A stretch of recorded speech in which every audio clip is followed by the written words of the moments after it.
AFR On Demand is brought to you by Breck Golf. Try Beaver Creek today, just 20 minutes from downtown Baton Rouge in the Zachary area. They've got a PGA Tour driving range, a short game practice area, 30 to 40-yard practice shots. It's a great place to chip and putt and practice if you don't have time for a full round. Book your tee time today, golf.breck.org, golf.breck.org.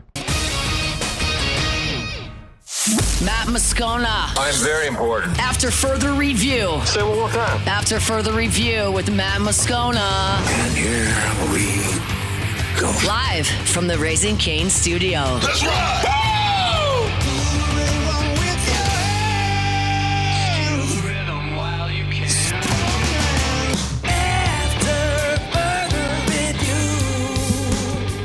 And off we go. Welcome aboard. Glad you're with us. It's AFR, presented by Relief Windows. I'm Matt. You're a loser, Matt! Shut up, kid. Paul O'Neill. They're chanting Paul O'Neill's name. Muso. And Mr. Toby Tomplay.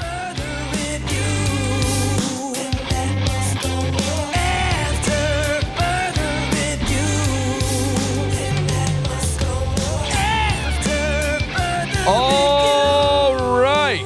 We're here. Glad you are as well. Get out there and make it a good one. Great weekend on the diamond, on the gridiron, at least off the field anyway. Pete Futak thanks a lot of Lane Kiffin squad. He'll be here next hour. David DeLucci, hour 3. Let us begin as we do every single day. It's time to pop the top on another edition of AFR with Bud Light. Drink easy. All right. More like it.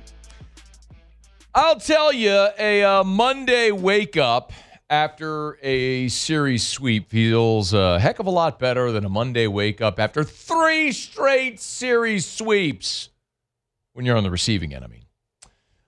So LSU kept its, albeit faint, postseason pulse alive.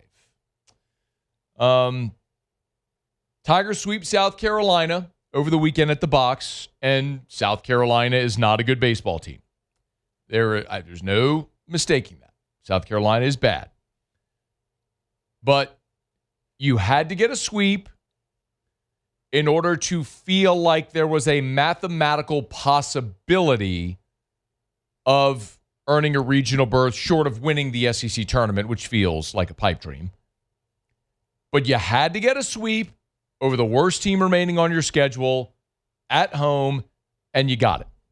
And you got it in what was an impressive manner for this team. Let's start with the starting pitching. William Schmidt had not given you 6 innings this year. He goes 6 innings, 1 run, 5 hits, struck out 7, walked just 1. Okay, get you off to a good start. Marcos Paz was awesome. You can see all the potential, man. He's a power righty. Said it since the beginning, before the season started. This is a future rotation piece in the SEC for LSU. Paz gave you 5 innings in game 2, 1 run, 1 hit. Just a solo homer. 8 strikeouts, 3 walks. He was awesome. Zach Cowan goes out there on Sunday. 6 innings pitched, no runs on just 2 hits, 7 strikeouts, 1 walk. Your starting pitchers combined to give you 17 innings pitched. They allowed 2 runs, 8 hits, struck out 22, and walked just 5. That'll play. Now, South Carolina is literally the worst offensive team in the SEC. That's the caveat.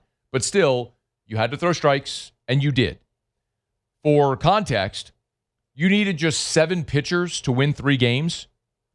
You used 8 pitchers last Sunday in Game 3 against Mississippi State. Now, can Kason Evans return? That's going to be a big question we could talk about. If he does, what does that mean? Does he go back to the front of the rotation? Does Evans become a bullpen piece? What if Zach Cowan is needed to close out game 1 or 2, like you tried to use him to close game 1 against Mississippi State? If you're in position to win a game, you're going to use him. So that's all TBD, but he was awesome on Sunday. The pitching was certainly a giant piece of the weekend, considering that has really been your Achilles heel, especially your ability to throw strikes. But, man, the offense came through, and so did the defense. How about Cade Arambidi? We've talked so much about the freshman, and justifiably so. Cade Arambidi was a guy coming out of high school that was thought to be a draft risk. He was going to be a signee. He was injured his senior year of high school. His draft stock dropped. He didn't get his number. He came to school. And through a season and a half, had really struggled to find consistency. This weekend, he hit .538 against South Carolina. Ho-hum, 7 of 13. Since Easter Sunday, the game where he had homered 4 times on the road against Tennessee, since Easter Sunday, Cade Arambidi is hitting a cool .420. He is 29 of 69. And he's hitting to all fields. He is now starting to blossom into and realize the potential he had when he came here, which is awesome to see. And the freshman can't be overlooked either. Arambidi is a sophomore, but we've talked plenty about him. Look, Mason Braun this weekend was just 2 of 8.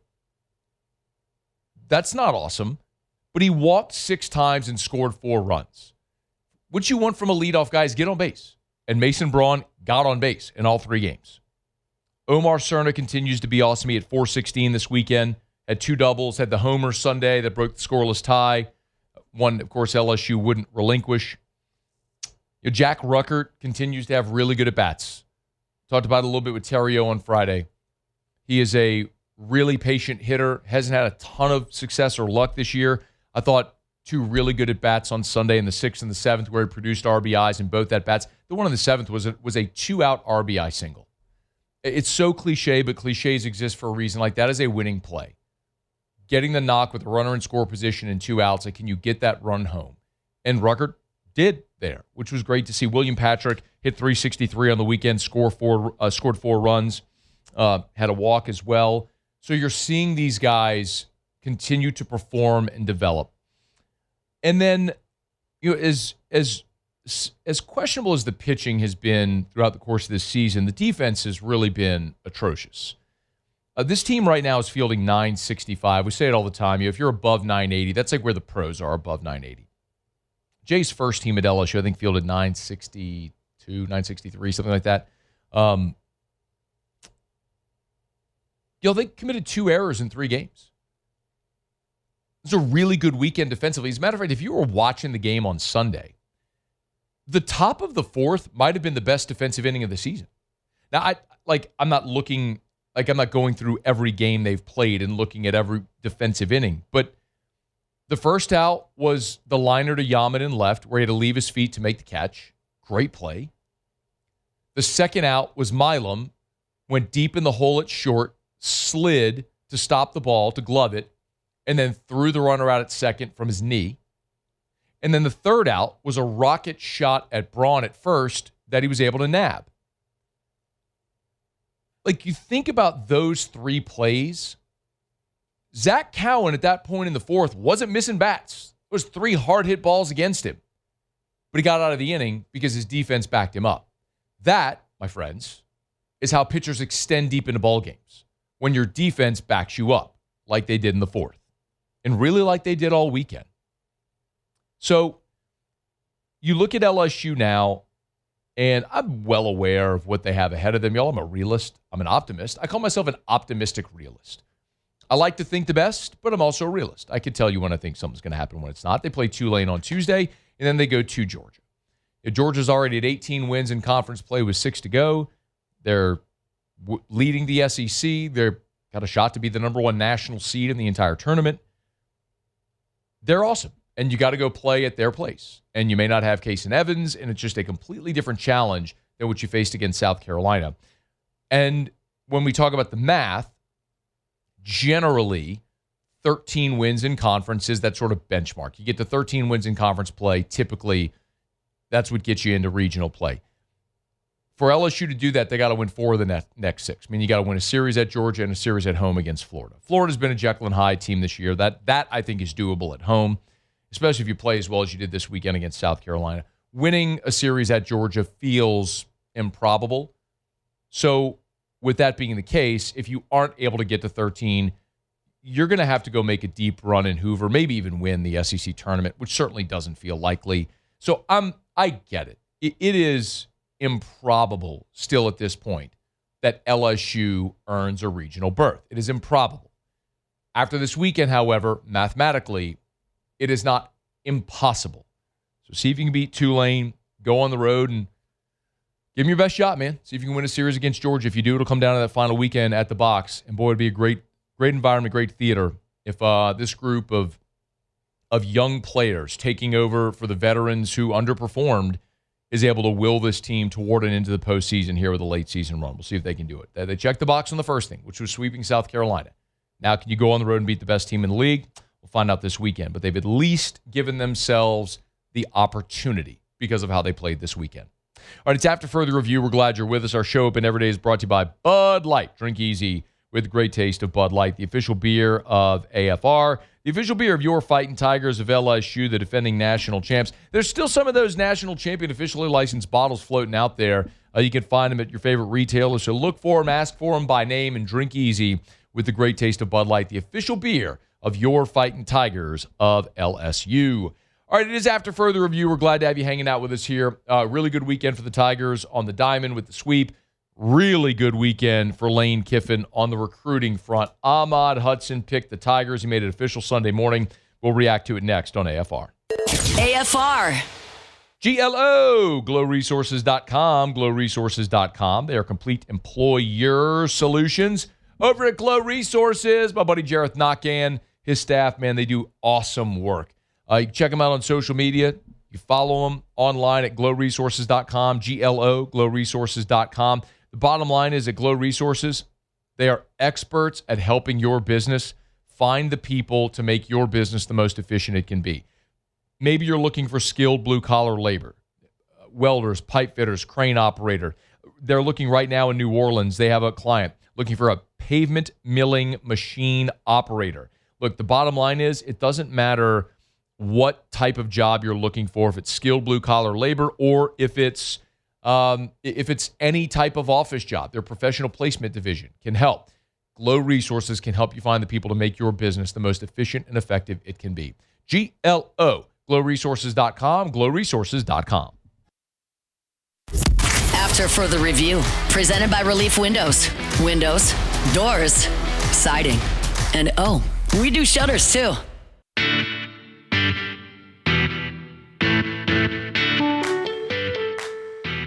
Incredible athlete, right? So legit offers coast to coast. Nebraska's been on him a long time too. So while LSU went through a coaching change, Nebraska didn't, and their basketball program's been on him. So the program sounds funny to go up against LSU for an in-state kid, but they've been in the mix for a while. And I still do continue to feel good about this one. And as I've said many times, this would be your heir apparent to Trades Green, who you have a junior year now coming with, and then Ahmad Hudson will be a senior. And then the following year, if Trades Green chooses to go to the NFL draft and Ahmad Hudson signs with LSU, he'd be a true freshman on the football team.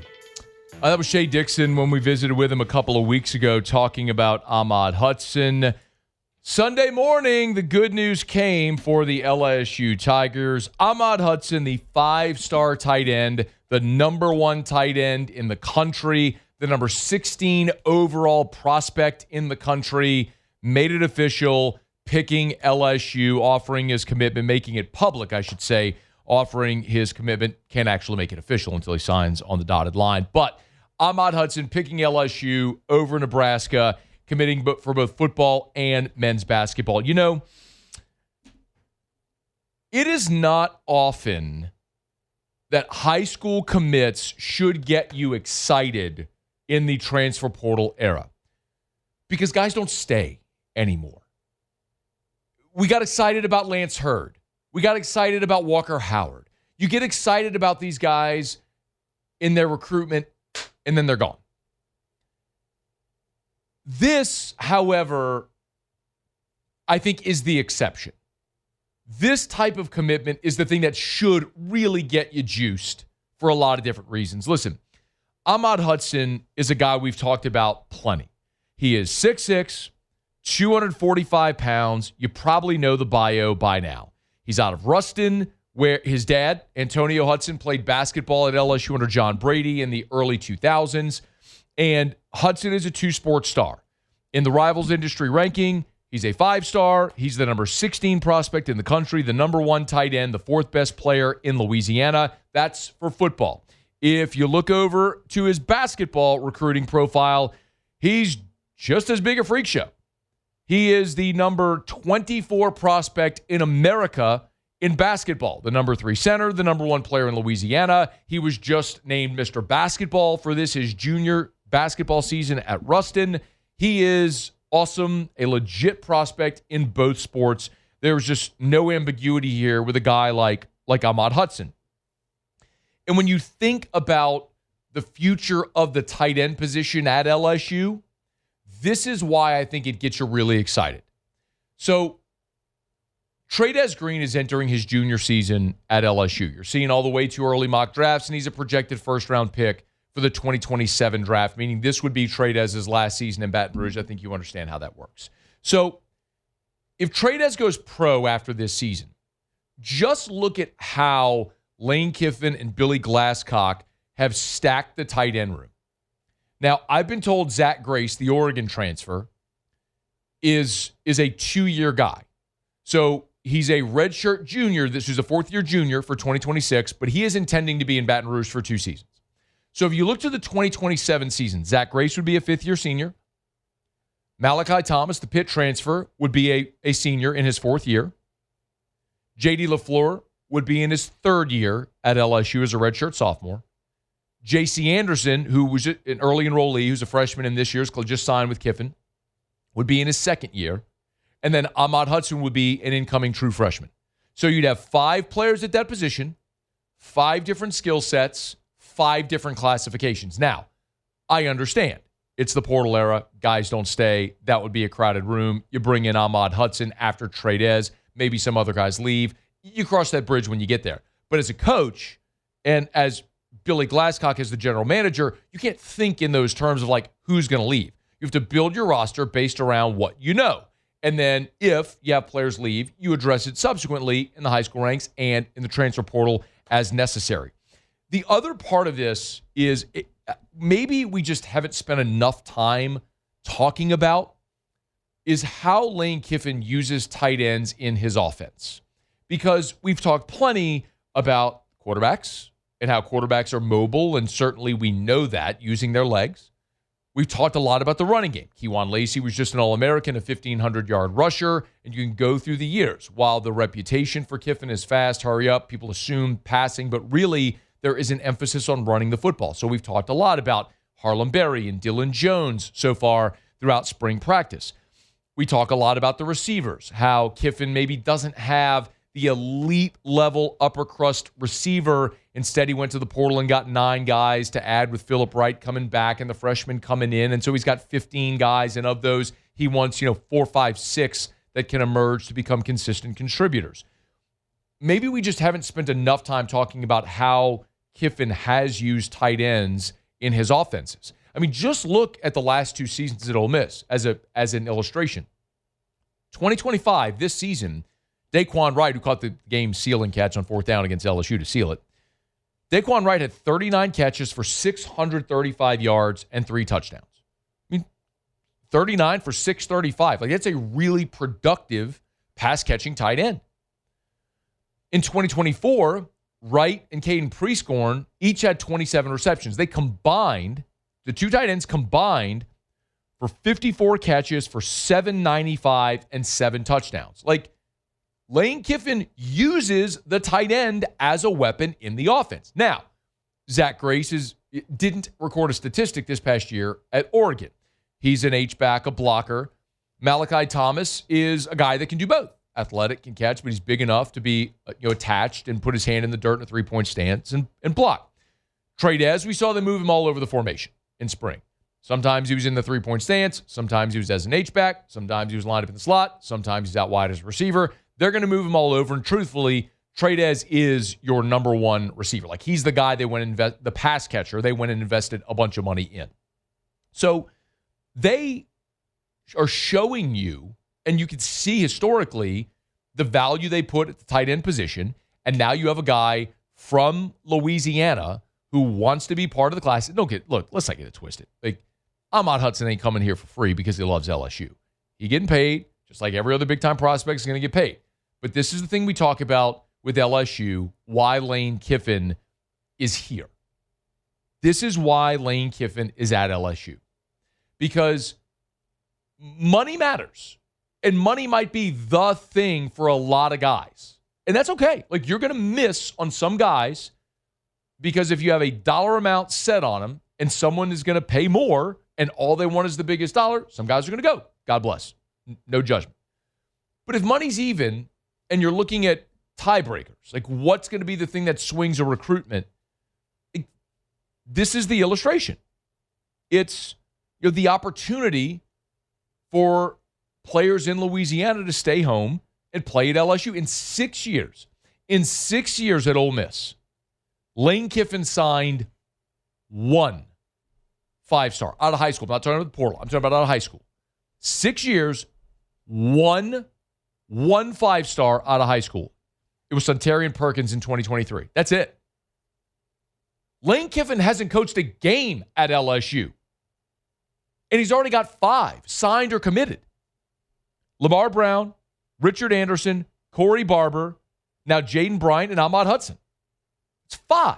Oh, by the way, you're in the mix for Easton Royal, Albert Simeon, Joshua Dobson, Caden Henderson. You see the point? You get it. I get it. Folks at Ole Miss probably don't get it, or they don't want to get it. But this is why. Listen, if college football ever puts up guardrails around NIL, rev share, the whole thing, right? Which all the leaders in college football are pushing for. I don't know how it's going to look. That's not the point of the conversation. But if college football ever gets to a point where they put up guardrails and it's no longer just who can raise the most money and funnel the most money and the biggest paychecks to the players, and it becomes more of a level playing field financially, then it's no longer a highest bidder equation, and roster building will revert to the old ways. The opportunity to play close to home, who has the best facilities, opportunity to go win a championship, the best coaches putting you in the NFL, all the things that were the cornerstone of how LSU built its greatest era over the last 25 years. And my guess is Lane Kiffin is banking on getting back to that era at some point. And there's few better places to be than LSU has illustrated by the last quarter century in college football. And guys like Ahmad Hudson and Easton Royal and Albert Simeon and Lamar Brown and Richard Anderson and a partridge in a pear tree are why Lane Kiffin is here. And it's why you should get excited about a guy like Ahmad Hudson, who projects as an immediate impact guy in this offense that knows how to use a tight end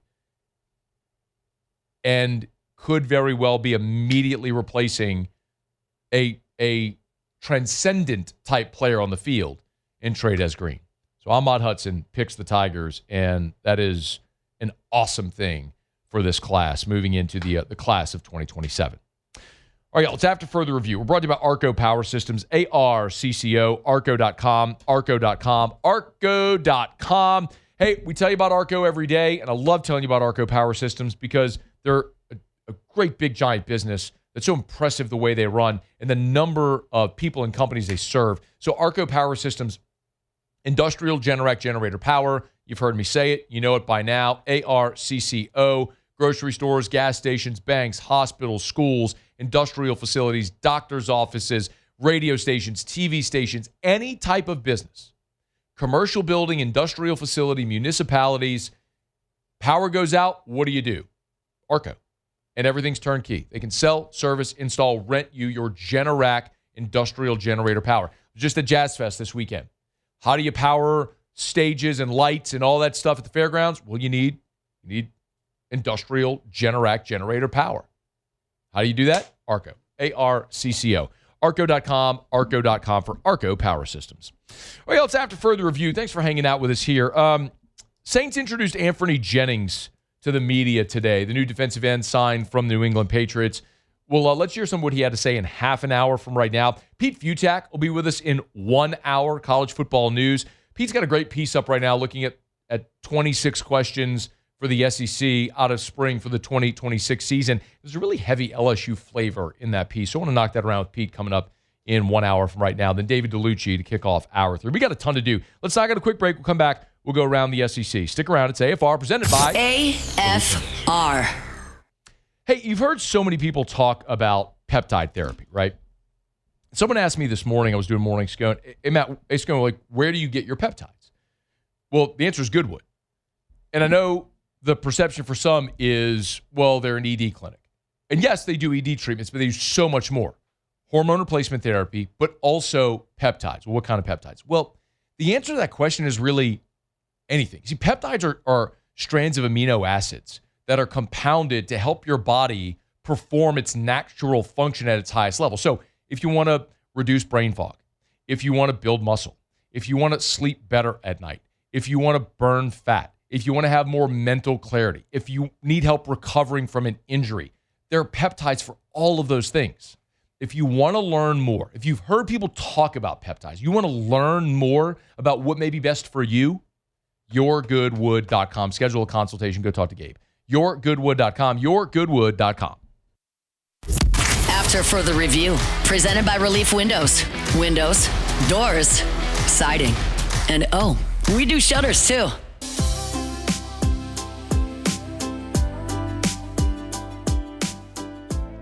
Yeah, he's awesome. It was 10 scoreless innings and 2 wins this week. Should be hands down SEC Pitcher of the Week. I've talked about him for 2 years, how important he is to our program, and to me, that was awesome, and super proud of him. And pitching staff all weekend was great, and no outing better than that one today. Ask and you shall receive. The SEC on Monday naming Zach Cowan the SEC Pitcher of the Week, as Jay Johnson said. 2-0, he was stellar in the win on Tuesday night at the box, and then this weekend on Sunday, the 6 innings pitched to pace LSU to that shutout win and polish off the sweep. So Zach Cowan on the weekend, an ERA, a sterling ERA of 0, 10 innings pitched, just 4 hits, 14 strikeouts, 2 walks, and as we mentioned, of course, no runs allowed. So good on you, Zach Cowan. It'll be really interesting to see what Jay Johnson does with the staff here moving forward based on Case and Evans' potential availability, which he did address, by the way, after the game on Sunday.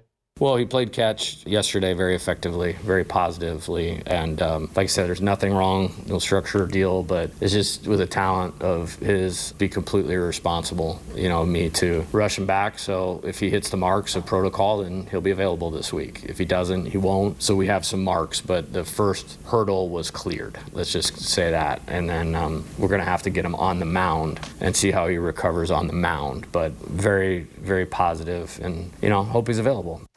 Of course, you hope he's available. The question would be if he is available, in what capacity? Listen, pitchers are creatures of habit. They go through their game week routine, and having not made his last 2 starts, it's really hard to imagine Case and Evans starting and extending. So more than likely, it would stand to reason if Evans were available, he'd be available to you out of the bullpen or as an opener. Maybe you give him the ball and he goes and gets you the first 3 or 6 outs on Sunday if it goes that way. The real question Jay Johnson's going to have to answer is if you get into a situation, game 1 against Georgia, and you have a lead, like you did against Mississippi State when he went to Cowan and effectively burned him for the weekend, trying to get that win in game 1, which, again, was 100% the right decision. You just lost in 11 innings. Do you do it again, or do you try to save him for Sunday? I think right now, for a team that is desperate for every win it can get, if you're in a situation on Friday where you have a chance to win the game and Zach Cowan's the best option, you go to him and you worry about Sunday when Sunday comes. Now, An ideal situation would be like what happened this past weekend when your starter gives you 6 and then you can go to a reliever for 4 to get you home, like LSU was able to do in games 1 and 2, or get you 3 and then starter gives you 5 and then Sheeran gives you 4 and then Cowan would be available in game 3. So all that said, Tigers are in obviously a much better spot today than they were when we last talked on Friday, but Evans, that piece, whatever he can give you would be significant if he's able to give you anything. We'll continue to follow that storyline as we move throughout the week. We're brought to you by Our Lady of the Lake, championship health partner of LSU Athletics, OLOLRMC.com/LSU, OLOLRMC.com/LSU. That's where you can learn more about the championship health partnership between LSU and Our Lady of the Lake. Of course, they always say trust isn't given, it's earned. And when LSU was choosing its championship health partner, they chose Our Lady of the Lake as a $5 billion health system with nationally recognized quality and not one but 2 exceptional workplace awards from Gallup. FMOL Health has built something that people trust and continues to grow to meet the needs of the communities they serve. At FMOL Health, that team is more than 20,000 strong, delivering care across Louisiana in Mississippi as one connected, mission-driven health system. That same level of care isn't just for athletes, however. It's for you, your family, and communities across the region. It's bigger than sports. It's about having a health system that you can count on. FMOL Health, Our Lady of the Lake, and LSU. Together, we roar. Okay, we do it every day about this time. Let's go around the SEC. Around the SEC, bringing you the biggest news from the nation's best conference. The Vanderbilt Commodores. Clark Lee got a commitment from transfer edge Noah Sidja from Drake University in Des Moines, Iowa. Sidja comes in with 4 years of eligibility remaining. He redshirted in 2025. He's a walk-on, but trying to earn spot there at Vandy. The Arkansas Razorbacks. Arkansas got a late addition. Former Louisville signee Jathan Hatch out of East Mississippi Community College. He's committed to Arkansas, the number 29 prospect in Mississippi in 2024 when he signed with Louisville. 6'2", 190, had 51 tackles and 27 solos in 10 games played. He'll be a redshirt sophomore entering the 2026 season. The Texas Longhorns. Noah Roberts, the number 4 running back for the class of 2027, has picked Sark and the Horns. 5'11", 205. He's out of Chandler, Arizona. The 51st overall recruit in the country. Picked the Longhorns over Arizona State, Michigan, and Oregon. The Auburn Tigers. Auburn added a 2027 wide receiver, Brylan Odor. He's a 4-star out of the state of Tennessee. He's committed to Auburn. Previously had visits to Ole Miss, Indiana, USF. 6'2", 205, ranked number 411 nationally. The 51st best receiver. He's headed to Auburn. The Tennessee Volunteers. Vols added Wake Forest transfer Juke Harris. Basketball. May 4th, here on this Monday, announced his commitment to Tennessee over Michigan and North Carolina. He is withdrawing from the NBA draft, one of the best players available in the portal. 24/7 ranks him as the number 8 overall transfer in the country and the second best small forward. Tennessee was a finalist when he initially signed with Wake Forest out of high school. The Georgia Bulldogs. And Georgia outfielder Henry Allen is going to miss the remainder of the season. Suffered an injury, a knee injury. Is announced. Suffered the injury Friday, announced Monday that he'll miss the remainder of the season, running down the first baseline against Missouri. Allen transferred to Georgia from Northwest Florida State College. He'll end the year with a .321 batting average, 13 homers. He had started 42 of the 49 games for the Bulldogs. All right, there you have it. That is Around the SEC Monday shows presented by Relief Windows and ReliefWindows.com. Windows, doors, siding, shutters, and shades. Relief Windows and ReliefWindows.com. It is after further review. One other interesting note from the weekend, if you missed it, the Big Ten announced that they've distributed $1.37 billion in revenue for the 2024-2025 fiscal year. Now, it's interesting to note because that's the year where Ohio State won the national championship. Penn State was a national semifinalist in the college football playoff as well. And the Big Ten still doesn't have, or at this point, 18 fully vested members. because remember, obviously, they brought in a USC, UCLA, Oregon, and Washington. So that was the first season, first school year as an 18-member league, although all 18 members weren't fully vested. So that the shares, the distribution was a little imbalanced. For example, Ohio State, obviously on the backs of their football national championship, Ohio State received $91.57 million. Penn State, national semifinalists in football, received $88.92 million. By contrast, Oregon got $48 million. Washington got $46 million. So, again, that's all eventually going to even out when everybody is vested and gets equal revenue shares, but still not quite at that number. For what it's worth, the SEC did $1 billion in revenue and distributed evenly to its member institutions $72.4 million. So because of that sliding scale in the Big Ten, there are some Big Ten schools that got more money than the SEC schools, but by and large, as you average it out, it was very comparable between the SEC and the Big Ten, who just continue to outpace the rest of college football. You know, we're going to talk about money, and I don't want to beat you over the head with it, and I certainly don't want to sound repetitive, but it's the thing that is driving the sport right now and really is dictating every decision, because every school that wants to compete has to pay its players. And if you're going to pay your players, it means you're going to allocate $20 million plus in revenue share for your student athletes. Well, if you do that, as we say often, you either have to cut expenses or create new revenue streams. You saw Arkansas last week announce that they are disbanding their tennis programs, men's and women's. They're cutting expenses. But you're also going to look for creative ways to generate revenue.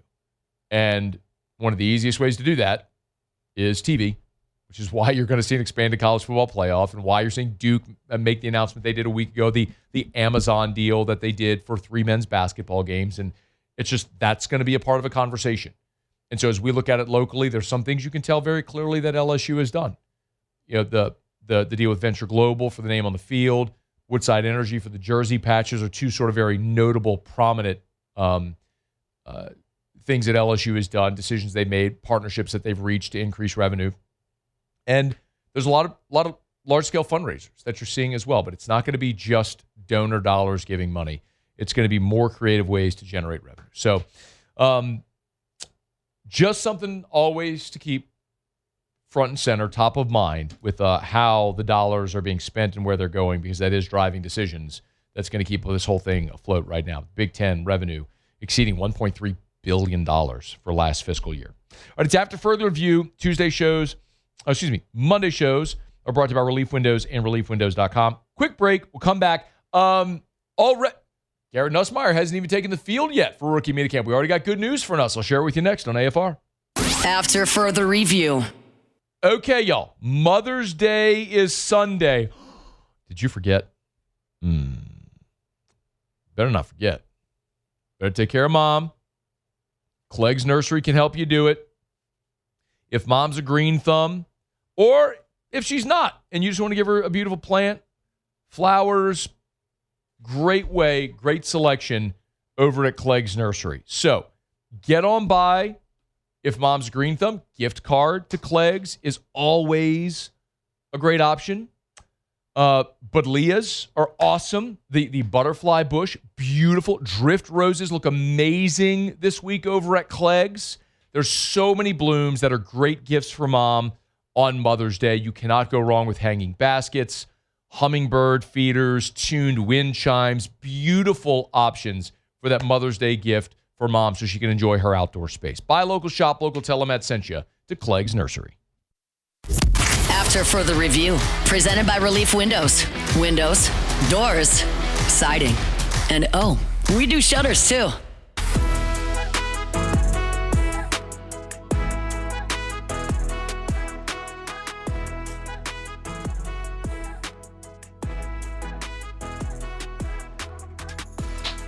It was a disappointing draft for Garrett Nussmeier, no doubt. There were many who thought that he might have been the second best quarterback in the draft, worse, the third, after Fernando Mendoza and Ty Simpson. So for Garrett Nussmeier to plummet all the way in round 7 was surprising. I mean, it was one of the biggest storylines in the draft, not just for us here, but for the entirety of the draft. Well, my take after the draft was that, well, that's certainly disappointing for Garrett. There's no way around that. He went to a really good spot for a lot of reasons. He gets to learn behind Patrick Mahomes, Hall of Fame quarterback, Andy Reid, Hall of Fame coach, stable organization, good ownership, winning organization, really good spot where he's not going to be called on or thrust into a bad situation early like you might at places like the Browns or the Jets or the Cardinals. So for all those reasons, it made a lot of sense. And the other thing we looked at was the depth chart. Now, look, the Chiefs have Justin Fields there, but if you remember Jake Haener, former Saints draft pick, when the Saints released him after the season, signed a futures contract with Kansas City Chiefs.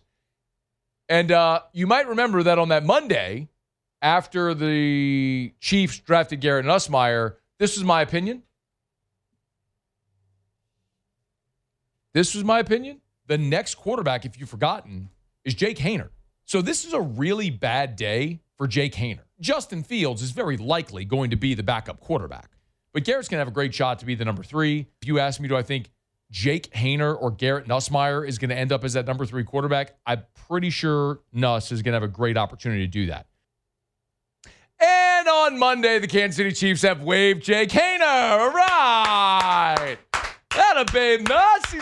Nuss ain't even taking a snap yet. He's already beating out Jake Haener in his little pretty boy glamour shot photos. Has he even reported to minicamp yet? I probably not. Well, didn't he do some media? I think it was via Zoom, though. No. He was at a podium. Was he? Okay. Nuss was at a podium. There was, I'll find it, but Nuss was at a podium in Kansas City. I would assume it was in Kansas City.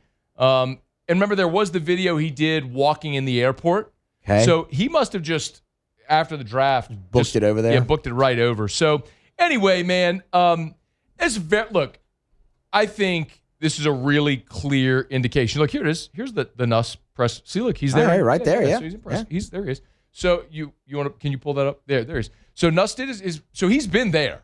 So my guess is they got him in the building, talked to him face to face, realized, okay, like what you got and is what you thought you were getting. And yeah, we're just going to roll with you as our number 3. So rookie minicamp, Nuss will have a great opportunity. It's this weekend, right? It's this Thursday. It's the 7th, I believe, is when rookie minicamp starts. I think that's Thursday, right? Yeah. So rookie minicamp starts Thursday. That's when they report, I think, around the NFL. So great opportunity for all these rookies to get their first taste of the NFL. But for Nussmeier, awesome opportunity because the Chiefs have already waived Jake Haener. They've basically given that 3rd spot already to Garrett Nussmeier. Now he's got to go keep it. Right, he's got to go perform. He's got to stay healthy, and hopefully, all the things that ailed him with the cyst and everything like that are resolved, and he's able to stay healthy and go have a great year. But good for Garrett Nussmeier. That was pretty easy to spot, right? Poor Jake Haener. That was a bad day for Jake Haener. By the way, when we were at it's really interesting. When we were at Spine Center last week, so Dr. McCarthy told me that the spinal cyst, like what Garrett had, it was really, now he obviously hasn't seen the imaging for Garrett specifically or but he says like those aren't like common, but it does happen. And he said like a lot of times it's not even visible on imaging. And so sometimes he's been in surgery and found spinal cysts that they didn't know were there when he was doing surgery. So I guess maybe part of that, again, that's not a diagnosis of Garrett. He hasn't seen any of Garrett. So it was just interesting talking generally about spinal cysts because it does sort of speak to how it went undiagnosed. Because they were thinking the pain was in the abdomen or the obliques, and he had no strains or any visible muscle tears in any of the imaging. Like, well, how did you not see the spinal cyst? Well, apparently, it's pretty common that you can not see a spinal cyst on on imaging. So, in any event, thankfully for Garrett and his future, they know what it is. They know that there is a very easy treatment for it if it ever flares up and becomes a problem. But clearly, Kansas City's not worried about it. They drafted him. and they've already waived Jake Haener to make room for Garrett to be the number 3. So good start already for Nuss before he's even taking a snap there at rookie minicamp. Hey, we're brought to you by Parish Restoration, parishrestoration.com, parishrestoration.com. Kill mold, remove odor, other harmful pathogens. It's Parish Restoration.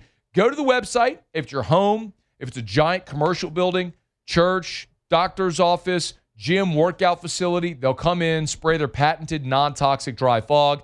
They'll knock out mold, other harmful pathogens, get your place smelling great as well. It's Parish Restoration. Check with Jim Woodworth today and my friends over at Parish Restoration. Go to parishrestoration.com, parishrestoration.com. Mold remediation done right the first time, parishrestoration.com. All right, all it is after further review. Speaking of the NFL, Saints introduced Anthony Jennings on Monday. You'll meet him next. After further review. You know, I love telling you about Shaw Bills because I love telling you about great Louisiana businesses. One of the core things that I've been able to do here for so many years, I've had the honor, the privilege to be an ambassador for so many great Louisiana companies and great Louisiana business owners that support our communities. And Shaw Bills is a shining example of that. I'm not trying to wax poetic. They're a tire shop. They're a tire shop, and they do auto repairs. But we are a commuter state. People drive, people own cars, and eventually you're going to have to buy tires and you're going to need work done on your car. And most people don't know how to do work on their car, so you have to trust people that they're doing great work at an honest price and all that stuff. That's the core of what Shaw Bills has done since 1968. Name brand tires at wholesale prices, and they treat you like family. ShawBillsTire.com. Shaw Bills, we keep you rolling.